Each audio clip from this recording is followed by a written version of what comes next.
now we're having a knot called a figure of 8 on a bite. It's the same thing we just did. Here's my tail end. Okay, I'm going to have quite a bit of tail here. See that? Kind of long. Now I'm going to take this top loop and I'm going to do the same exact thing. I'm going to come around back towards myself. See, it's coming behind.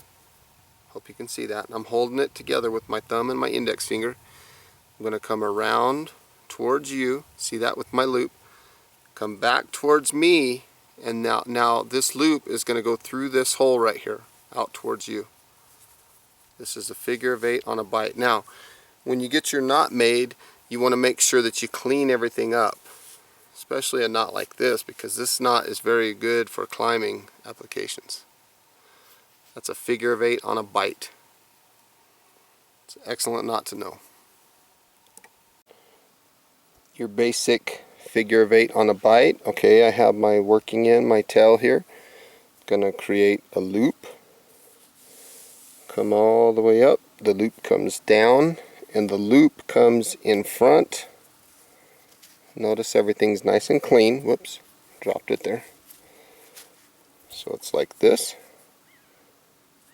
Then the loop comes around the back, comes forward towards us, and shoots through.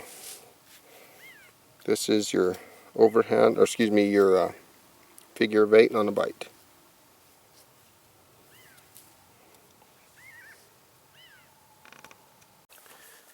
Your figure of 8 on a bite. This one is good for a lot of things. Okay, again, just like we did earlier, water bottle, stuff like that.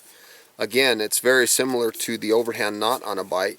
You don't want to use big old heavy duty stuff.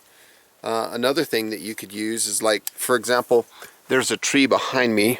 I'll zoom into that tree a little bit and I'll show you. You know, you could use this.